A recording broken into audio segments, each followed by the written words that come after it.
Welcome everyone to our lecture theater. And for those of you who are not students, you can enjoy for the next 45 minutes or so being a student in the audience, so it's great.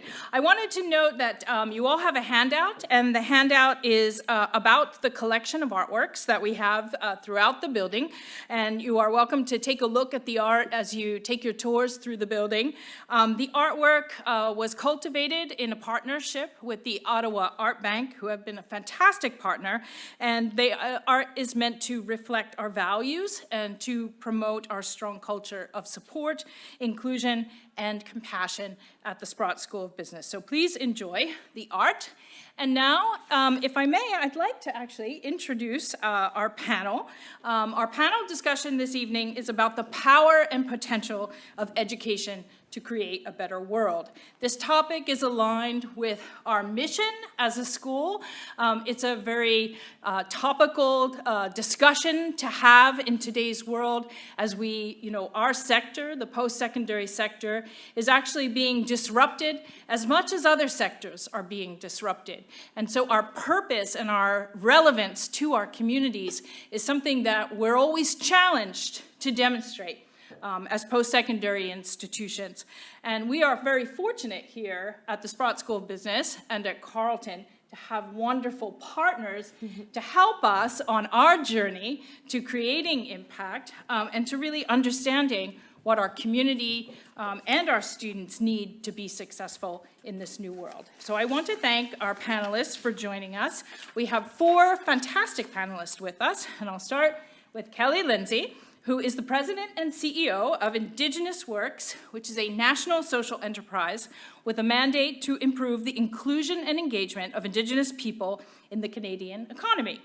He is also, I'm not done yet, CEO of Luminary, a 6-year initiative to design and implement an Indigenous innovation strategy and plan leading to economic transformation and well-being in Indigenous communities. And we are delighted to be a partner in that initiative, Kelly. So welcome, Kelly. Thank you. The second panelist is Jamie Petten, who I work with quite a lot, and it's great to have you here, Jamie. Jamie is president and executive director of the Kanata North Business Association, which represents and advocates for the more than 550 member companies located in the Kanata North region, which is the location of Canada's largest technology park. Jamie is also the visionary and founder of a concept called Hub 350, which is serving as a new ecosystem for industry, academic, and financial partners to coexist and collaborate in the heart of Kanata North. So welcome, Jamie. Thank you. Kwende Kefentse is the executive director of CKCU FM, the largest listener-supported radio station in Ottawa, founded at Carleton, right here, in 1975. A pioneer in community broadcasting whose mission is to amplify, connect, and champion access to the best in broadcast media for and by communities beyond the mainstream. Welcome. Thank you. Thank you. And Cheralyn Chok, who is the executive director of the Social Innovation Academy, another new partner of ours here at Sprott, so thank you. The Social Innovation Academy is a national initiative for youth who want to solve pressing environmental, social, and cultural challenges through careers in social innovation and social finance as entrepreneurs, impact fund managers, and nonprofit leaders. And Cheralyn's organization supports a number of our students and students across Canada to really thrive in those careers. So welcome, Cheralyn.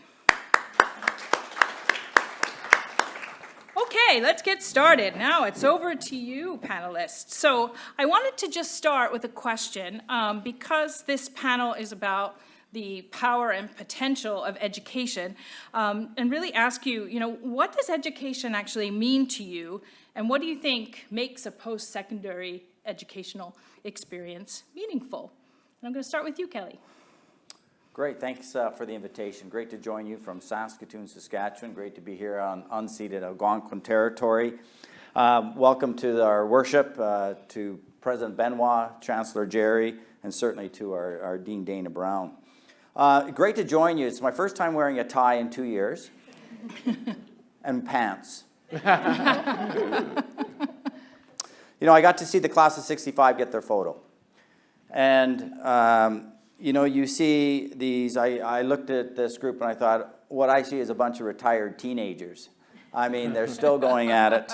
And in some ways, they remind me of the spirit of the bison.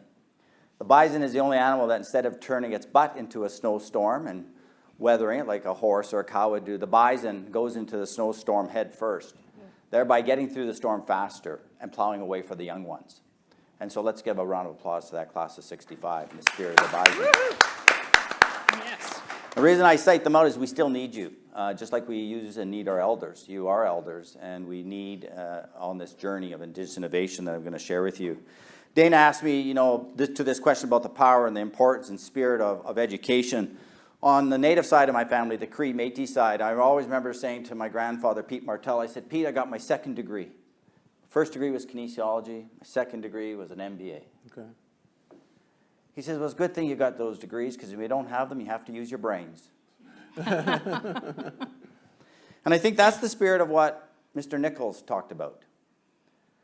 It's about using your brains to create and inspire brilliant ideas. And this idea of, you know, stimulating thinking, which is really, I think, at the core of what him and his family believed in, and doing it in the place of a home. So I look at that and I think that I don't think anything has changed. I think that all nations, all people have always believed in brilliant ideas, creating thinking, but it's the interface to allow, to have the room, and this is the beauty of an education space, to bring different worldviews together. And do we really encourage those worldviews? Well, one of the few places that still happens is in the academic world. Yeah. And if we can foster that spirit here in the academic world, Dana, the leaders are going to be out there in the workforce as employees, and they're going to actually keep fostering that type of spirit. So to me, I think the work that Carleton and the Sprott School of Business and Academia is doing is important. I'll come back to this question. I'll tell you that I spent time in academia. I did my MBA in 1990, and an event broke out in Canada called OCA. Remember that? Mm-hmm. The standoff on the bridge. Yeah. And I said, this is not the Canada I believe in. I think that there's a better Canada. I'm a Saskatchewan boy. I can't believe this. And so I said, I'm going to focus on how to get Indigenous people, Aboriginal people back then, into business education. Came out of the program in '93, and we had 3 courageous deans. And they said, we got to keep this work going. And we started the first Aboriginal business education program in Canada in '94, and I was the first director, and I did that for 4 years. And here now, and then stepped onto the national stage in '98 as president and CEO of Indigenous Works. And I'm actually coming back full circle to my academic days in terms of luminaries. How do you actually create and harness research and innovation to grow economic transformation, well-being, and jobs? So how do we leverage business schools? And this is where Dana's been a great leader. Luminary has 150-some partners. We have over 88 universities and colleges, almost all the business schools in Canada, 3 universities in Australia, 2 in New Zealand, and we're looking at how do we harness research and innovation. Because if we're going to build a spirit of innovation, we've got to have business, Indigenous people at this table in these schools. I'll leave it there. Thank you, Kelly. That's fantastic. Your comments are really insightful. Jamie, over to you. What does education mean to you? Well, first of all, thank you very much for having me here today. It's quite an honor to be on this side of the stage, coming to Carleton University and being here in September. I've just recently launched my 2 young children into kindergarten and preschool this week, and now I feel like this is my back to school moment. And so when I reflect back on my experiences in university, and I think about or through any post-secondary experience, what it was like to be on this side, sitting and listening, what it compelled me to think about was the varying perspectives that we receive when we're learning in a post-secondary institution, and when we're building for the future, and we're thinking about innovating this next-gen world. It is that diverse way of thinking, and all different thoughts, all different perspectives that we need to be able to include. And so that's the first. And I think the second is just the value of relationships as well. I don't know about you, but for me, I built so many of those fundamental relationships through my post-secondary years, whether it was with my roommates or with the, teammates on certain projects. And when I push that forward into, what we need in order to build a business and what we need to build sustainable businesses, well, it all starts with the core of those relationships within our teams. And so, drawing back upon those really supportive communities that we start with here in our post-secondary institutions, that's, I think, a really important part as well.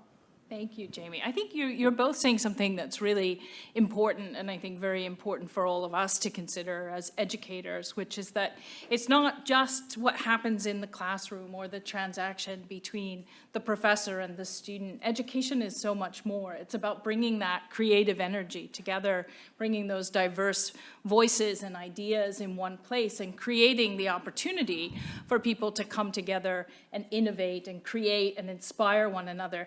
And as we saw with the class of 1965, lift one another up for the rest of their careers, right? To be together and to really, be there for one another through the good times and the bad times. And it all starts here in an educational setting. So I really appreciate that. Kwende, what's your view on education? Well, firstly, it's great to be with everybody here on stage and obviously everybody in the crowd. I appreciate the invitation. For me, I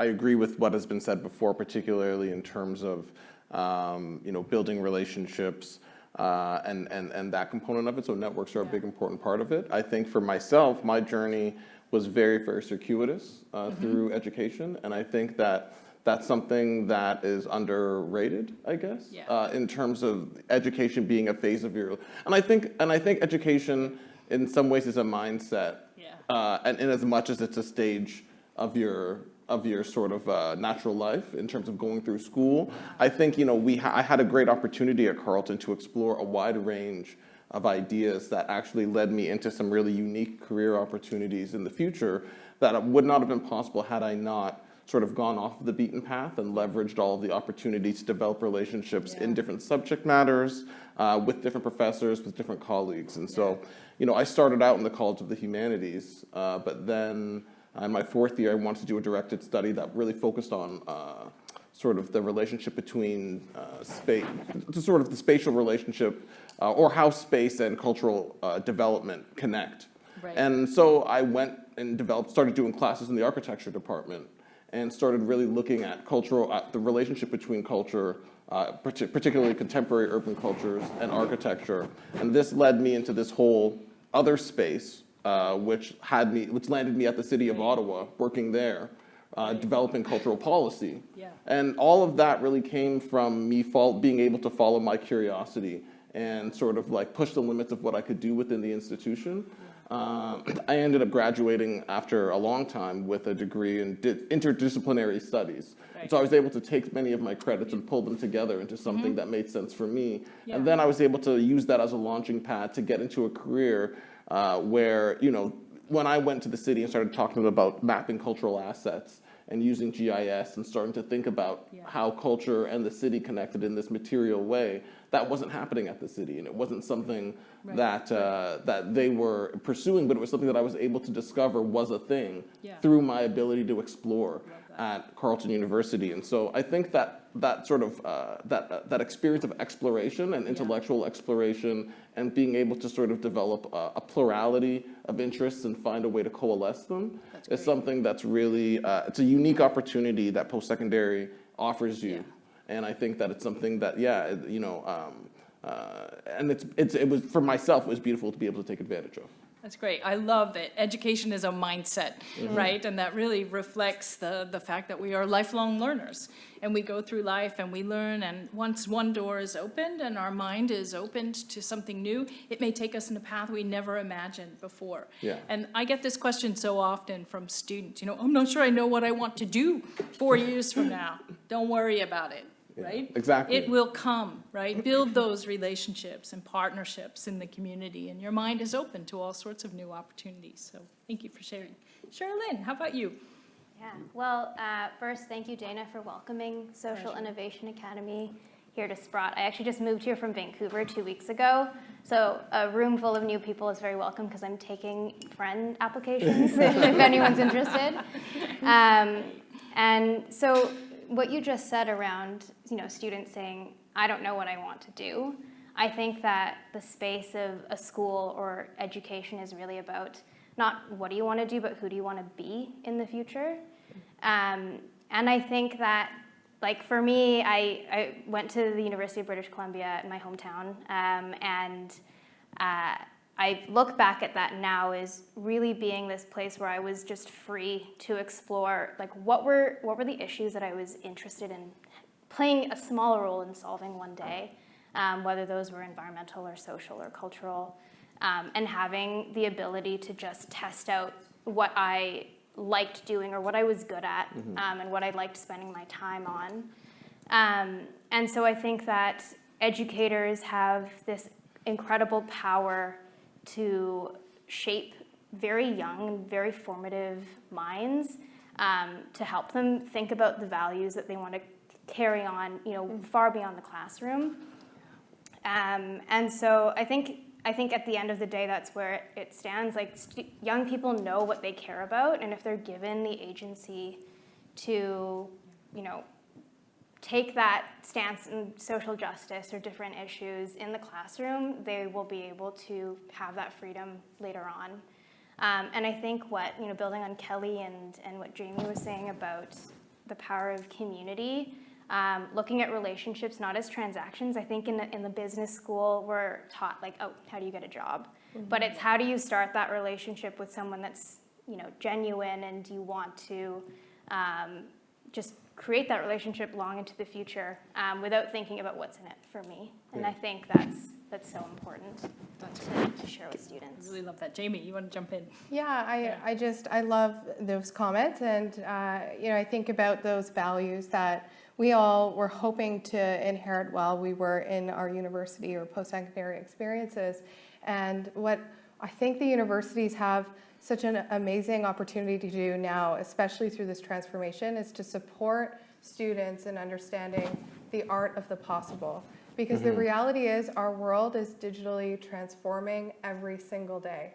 And what I know to be the future, what Dana knows to be the future, and what a student knows to be the future, it's all before us, upon us. So really creating that environment that, we like to call it a living lab in Kanata North, where we can explore that art of the possible, so that students feel like they're making an impact in the world around them. That, I think, is what's so compelling about this next generation of academia or post-secondary experiences. Yeah, I really love what you're both saying too. It's about, talking to students about who do you want to be as a person, not so much about what you want to be, because we can barely imagine that future, as you're saying, Jamie. And this is something I was saying to a student who's an intern at CKCU recently. He wasn't sure about sort of how he could apply his knowledge in the future. And I encouraged him to just, really to be able to reflect on all of the experiences and what and all that he knows. Because I think that, students come in with quite a bit of knowledge of the world and of the current environment. But I think what sometimes they may lack is like the confidence to be able to step into themselves in terms of understanding that there's an opportunity for you when you sort of take your interests and try and manifest them into something that you may not be able to see right now. Yes, that's right. And you can also create the opportunity, as I always say to my students. If it's That's not it. there already, make it happen, right? Make it happen from your heart, who you are. So that's great. I love your comments. They're brilliant. Jamie, I wonder if you could just talk a little bit about, the relationships that we have in the community and how you think post-secondary educators can drive innovation in a place like the Kanata North Technology Park. What role do we have? Well, I think what I'm most excited about through this collaboration with Carleton University and our other partners in the park is this opportunity to offer experiential learning in a way that we haven't before, to really bring that, that campus community to industry, and to enable our students to really get into the weeds of what is it like to build a business, to be in an innovation cycle, to be churning out, next generations of products, or really beyond that, to be making an impact across sectors and subsectors in a way that they haven't been able to before. So that's the first and foremost element that I'm really excited about, and how we're collaborating. But I think as well, it also is going to enable our industry, all different sectors, to also take a look at things a little bit differently. As I mentioned, digital transformation is happening across so many, across our world, but across so many of our sectors: agriculture, transportation, media, etc. And so to bring in that next generation perspective, almost to reverse that that cycle of, we have our lecturers who are going to mentor us and give us the guidance, but even more than that, to have students involved in our companies and really helping to shape what they believe the future of our industry should be, our innovations, our products, based on the use cases that they're tangibly feeling and experiencing every day, is, I think, a benefit to the park. So we're really, really excited to have academia so ingrained in our park going forward. Great, thank you, Jamie. We're thrilled to be there too. I think one of the things that we're discovering together, Jamie, is that we need to build a new relationship between industry and educational institutions, very different from those that we've had in the past, which has been very often somewhat at arm's length. We do the educating, we give you the talent, right? And now there's a process of co-creation that really needs to occur, and that requires us all thinking differently about education, about the future of industry and technology. And I think, Hub 350 is really giving us a chance to have those conversations and to start to build those new types of partnerships. So it's always great working with you. Thanks. You too. Kelly, do you think you could talk a little bit about what role business schools, because you've been working with a lot of business schools in particular, can have in your efforts to catalyze economic development in Indigenous communities in Canada and around the world, indeed? Well, that's really at the spirit and heart of Luminary. Yeah. And I see my friend Dr. Rick Colburn here, who over 2 years ago we started these discussions around, are we actually building a nation of innovators? And I want to read to you a quote from a 2019 Government of Canada report that says, "Building a Nation of Innovators 2019. Innovation and Skills Plan 2019 emphasizes the need for partnerships, collaboration, the development of innovation ecosystems, resulting in greater connectivity between firms, researchers, educators, venture capitalists, incubators, government, nonprofits, and innovation actors." At the heart of this, folks, has to be the business schools. 1994, I was director of the first Aboriginal business education program. The indigenization inside the academia in Canada has been accelerating in the areas of education, law, social work, and nursing. Who needs to catch up? Business schools. They're in last place. Yep. I'm dealing with 63 business schools, over 100 management schools. I met this gentleman over here, the Dean of Engineering, Mr. Kostyuk, who's lived in the north. We need to be looking at how do we bring education, and we need to say, not how do we help the north, the other way around, how can the north help us? The solutions and the insights to many of these challenges that we're facing, climate change, artificial intelligence, food sovereignty. This elder was talking, do you remember the ozone layer? There was a hole in it. Do you remember that? We don't talk about it anymore. Why? Because it's fixed. But this elder said, she's hurt. And if we work together, she will heal it. He saw the ozone as an animal, as a spirit. Isn't that a neat way to... And it just said, it's hurt, it's got a hole, it's like being shot. I think that Dana, what you and Rick and the Business School Association of others is that, are we really building a nation of Indigenous innovators? We have an opportunity to harness a gross domestic product of $32 billion that's going to double over the next 20 years. We can harness worldviews and ideas that are tens of thousands of years old. We're looking at things like traditional foods that could come back and be food for all Canadians, the world, the communities.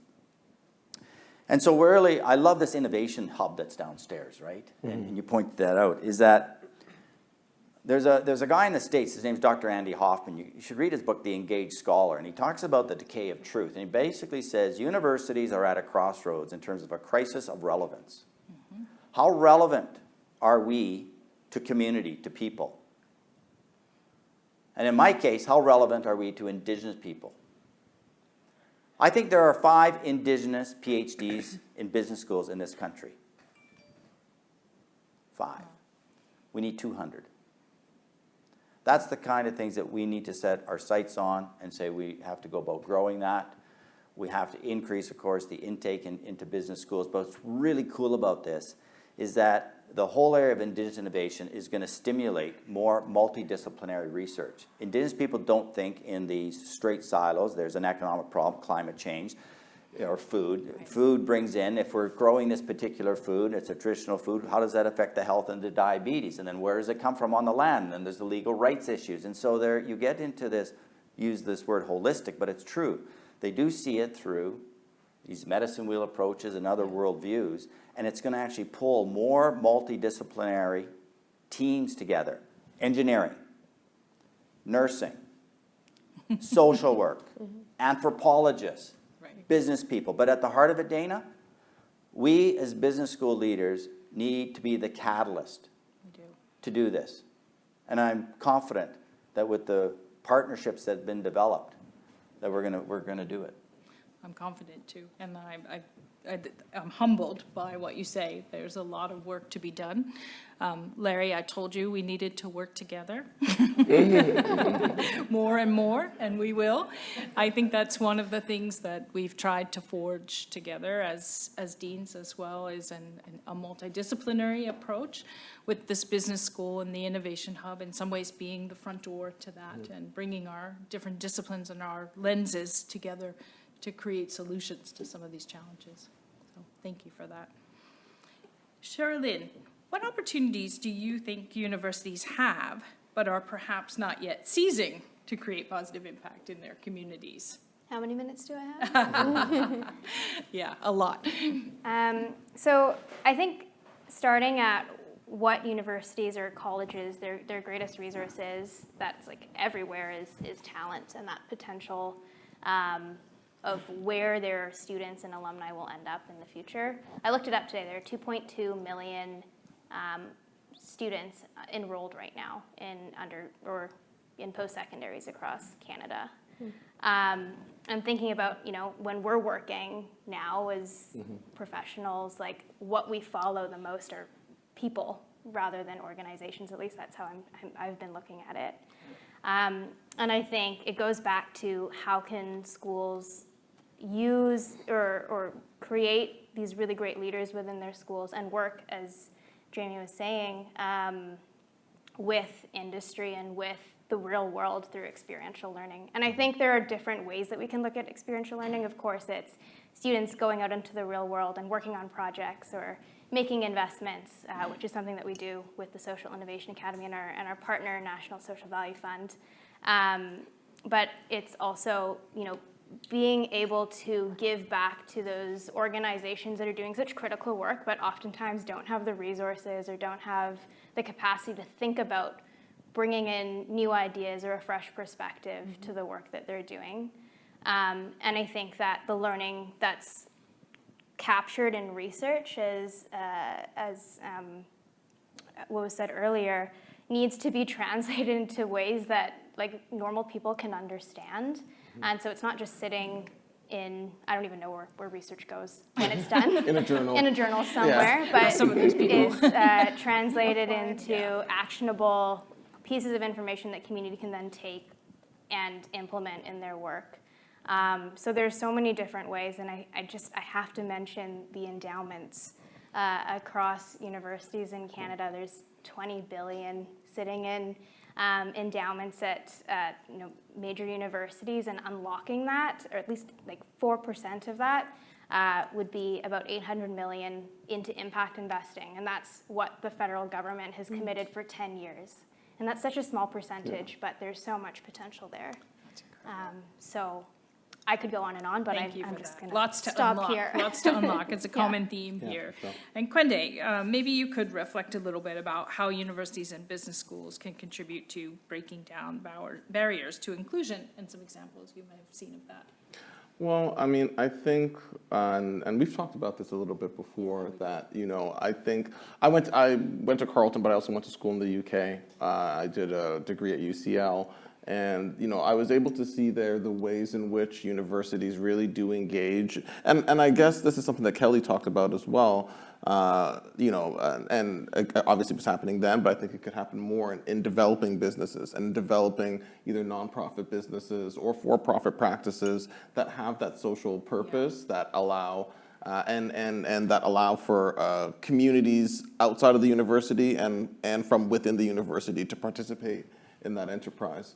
And, you know, I think that that's one of the ways that particularly by grounding it in that purpose and by grounding it in this ability of the university, that we can launch enterprises that can actually sustain that kind of diversity. And I consider CKCU one of the first and best examples of Carleton doing that. You know, we were a social enterprise of the university. We're an independent nonprofit charity that started at the university, but now we engage so many communities. We have one of the longest running Indian language shows in the country, one of the longest running community-driven Indigenous shows in the country, one of the longest running Caribbean shows in the country. And this is something that, you know, we were able to help infuse this community with all this whole multiplicity and plurality of perspectives. But it was something that came out of an initiative that was a partnership with the university. Right. And so I think that, you know, figuring out ways that the university can actually help to ground some of these initiatives that may feel a little bit ephemeral at the time that they're being created,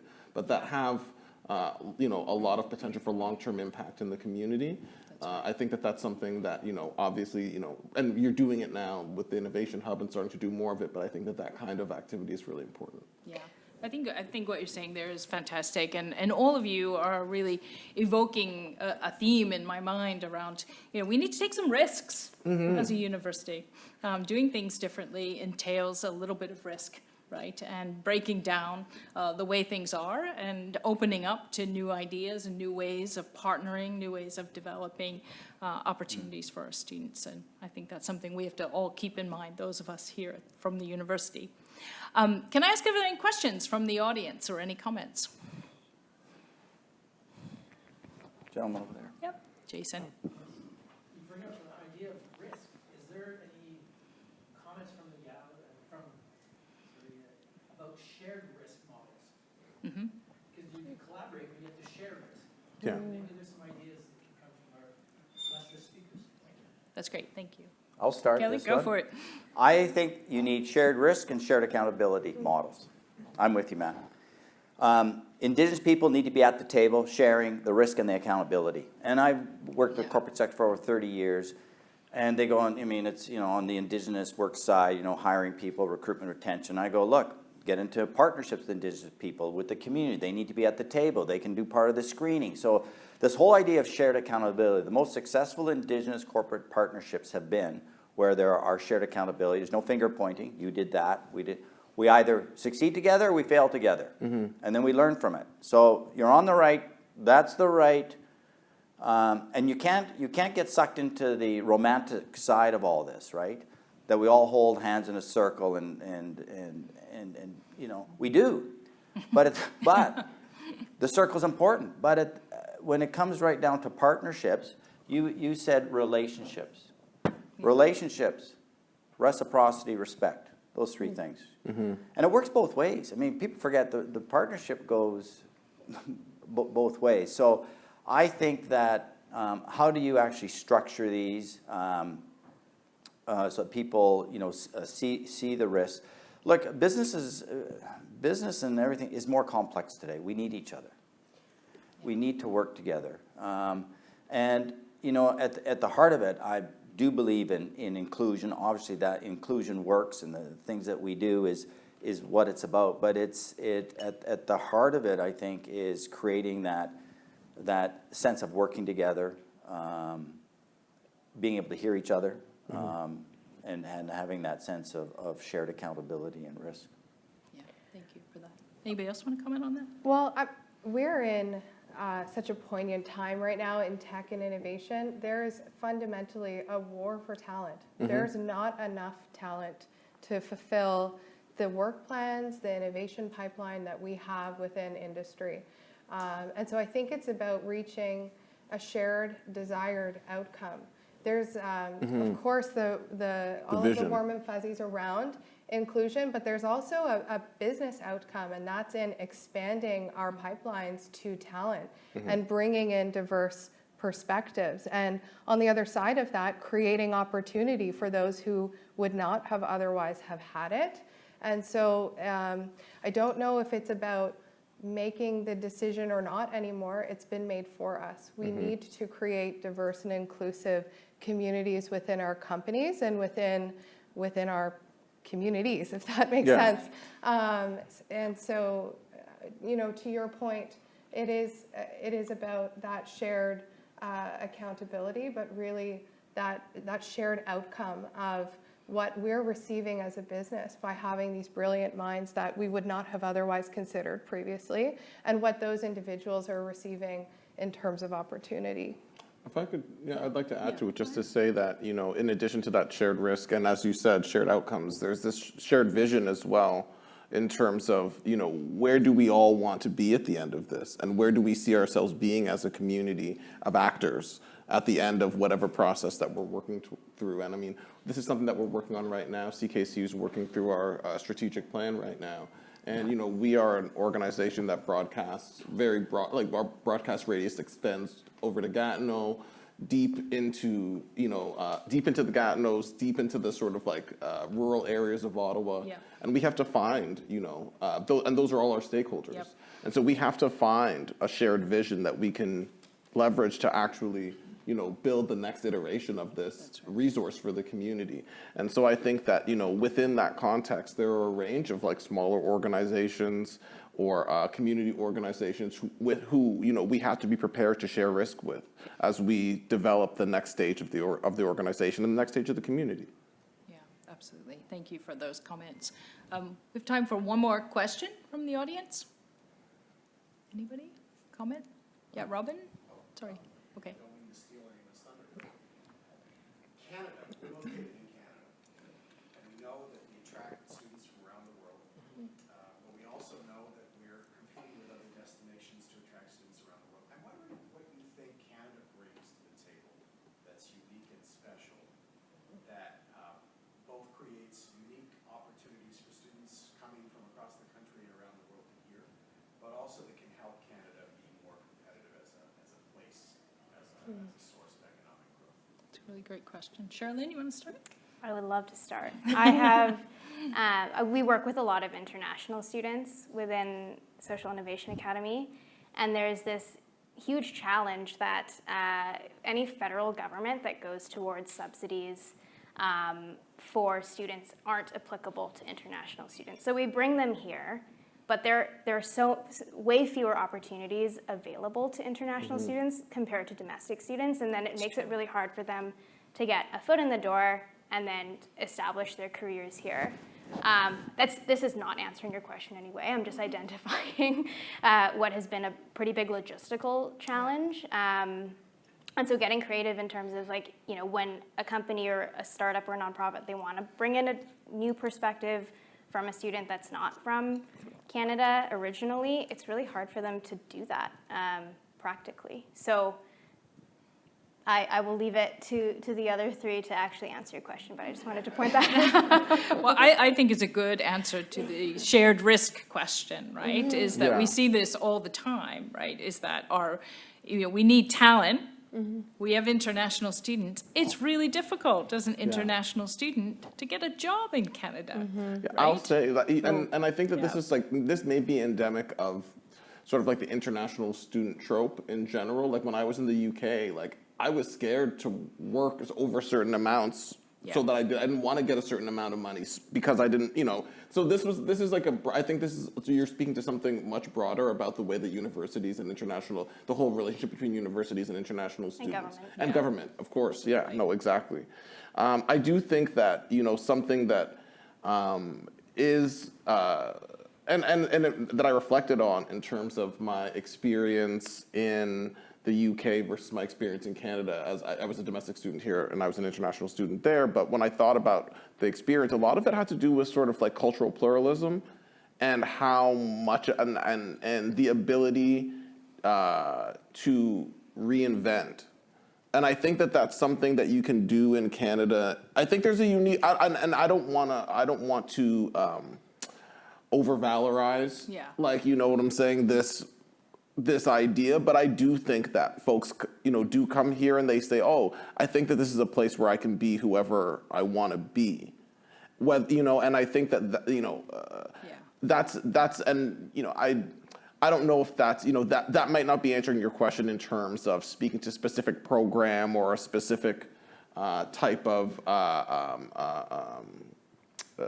opportunity that exists, but I think that more generic opportunity of being able to say, who do I want to be, and then actually be able to meet people who can actually connect you to those resources or those identities that you're interested in exploring. I think that there's something to that we could be leveraging, and having worked in culture as well, and particularly we're talking about younger people, I think the opportunity to engage in culture, is something like, for example, Kelly, like, to I think like our Indigenous communities and the ability to actually like engage with them in a meaningful way is something that Canada should be really leveraging, and saying that, look, we have some of the oldest Indigenous communities in the world who are still here and like still have so much to teach us, and that should be something that is actually like an advantage that we are leveraging here, and it speaks to the broader sort of subject of culture, and how the ability to sort of like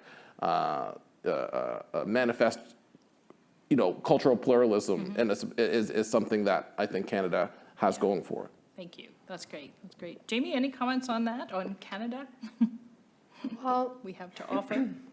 I think there are a few things. When it comes to tech and innovation, of course, we are in a four-season city or country here in Canada. So attracting companies here to Ottawa and companies here to Canada, there are so many ways in which new innovations can be tested and deployed in regions otherwise around the world that wouldn't be available. The lifestyle that we offer, though, and that balance of having a very open and welcoming embracing style of community here in our country, while still having a long history and track record of incredible innovation, industry. Those elements, I think, are what should attract people here. What I think we still need to work on is our ability to tell that story, and to come together to tell that story in a way that is compelling for students that are considering why Ottawa or why Canada. Yeah. I'll answer it this way. Look, we talked a lot about 1965, right? 1965, what was happening in 65? Those guys were graduating.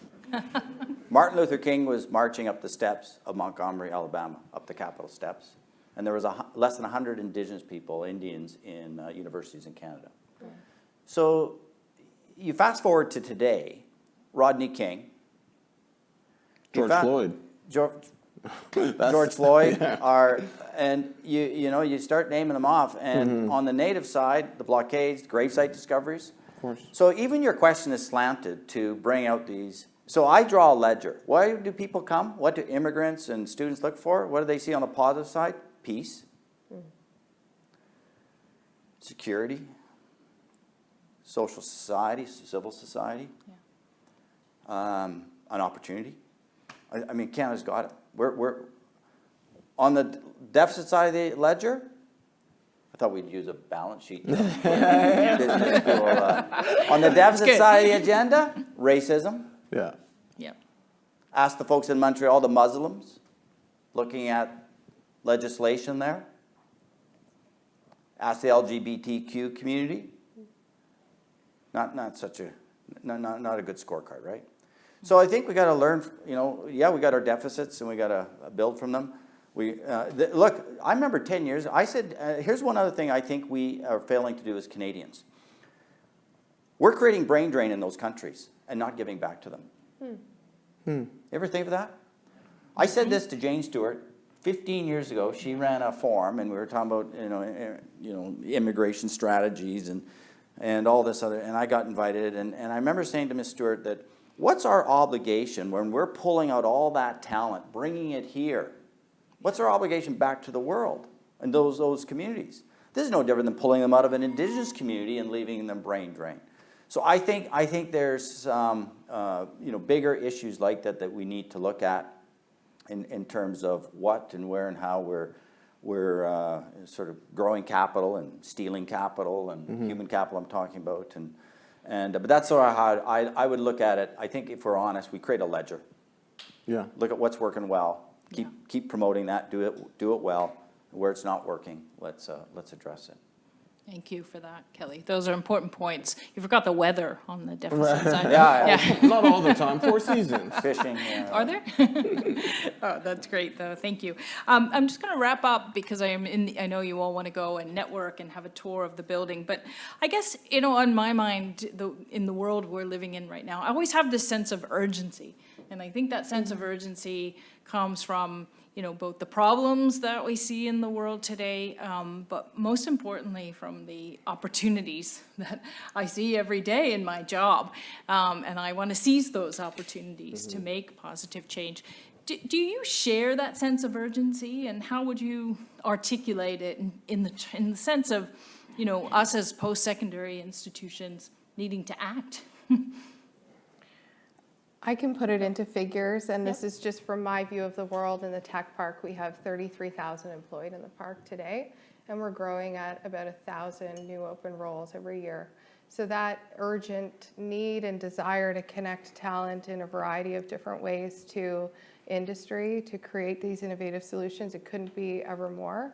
And I think, you know, through this discussion, you've heard that there are so many ways of doing that, whether that's through experiential learning opportunities and deeply integrating students into the work environment through their studies, or by, you know, thinking about entrepreneurship programs that these universities, Carleton does so beautifully, and I see Tony here in the audience, that they spin out. You know, it's a whole other way of fostering talent and enabling companies much further down the line, large companies in our park like Nokia and Ericsson and BlackBerry QNX, to, you know, consider solutions that are nimble and agile, and so, you know, there's that piece as well, and research, you know, commercializing out of the university. All of these pieces are pieces that need to come together now, because our world's transforming, and we need to be able to rapidly keep up with the digital transformation that's upon us in order to retain our talent in our cities, in order to make our cities feel attractive and functional. And I think coming back to that storytelling element, it will be those cities or countries that truly nail their digital transformation and their ability to bring an inclusive community together to rally behind it that will stand out. And that's why they'll choose Canada. That's why they'll choose Ottawa. Yeah, I feel the same way. I mean, this is something, you know, as I mentioned, we're doing our strategic planning right now, and we're also doing a major fundraising campaign. And it's something that we spoke to our volunteers about, that there's actually like a positive urgency in that the city is changing. We're at a really critical inflection point in, you know, what this city is going to be. And, you know, as you said, you know, we're, as a community broadcaster that's owned and operated by people from Ottawa, we play a critical part in telling the story of what's going on here, and that we have an opportunity to really elevate our role in telling that story of the way that the city is growing. And so I share your urgency. Like, I see opportunities every day where I'm like, oh, I want to do this, I want to do this, I want to do this, I need more staff. But I mean, that's the opportunity that's in front of us. As things are changing, you know, there's an opportunity to really be there and to play a critical role. Thank you for that. Cheralyn, sense of urgency? For sure, I feel it. And I think it's not just from like the issues and the opportunities, but also just like the enthusiasm and excitement that we're surrounded by in schools, not just here at Sprott, which is palpable. Like today, being in this building, it was full and everyone was just happy to be back in person again. And I think harnessing that here in schools across the country, we can't help but want to move faster because students are ready for it. Absolutely. Kelly, final word? I would say urgency is a leadership quality. And, you know, I'll tell you a story, quick story. There was this elder and there's a mining situation and they're working with the company, and the elder says to this bunch of executives, and some of them are really new to the Aboriginal or the Indigenous agenda, the elder says, we want development, we want jobs, we want to own businesses. But how are you going to take care of my brothers and sisters, the fish, the plants, the four-legged, the winged ones? And the room was silent. I feel for the corporates. We need to prepare them for those kinds of questions so they can answer them. The elder's asking the right question. We all are. It's environment and climate. But we're not against development, but it's misunderstood. We want to do it and protect my brothers, and they see it as a brother and a sister. There are now non-native leaders, corporates, that will go into these rooms. They welcome, they're vulnerable. You have to be vulnerable. That's another quality trait. And so the urgency comes with that. And I would say, especially to the young students, and the day that you don't feel a sense of urgency, pass on the torch to someone else. Pass it on. You've done your time, did a good job, but pass it on. You know. Thank you. Well, thank you all. This has been a great discussion. I think we could talk all night, but I want to release everyone for the opportunity to network and to have more conversations. That's what this building is all about. That's what our space is all about. But we are ever so grateful for your time and your energy that you've given us here today, but most of all for being our dedicated partners for the long term. And together, I think we're doing some great things already, and I'm looking forward to a great future. So thank you. Let's give them a round of applause.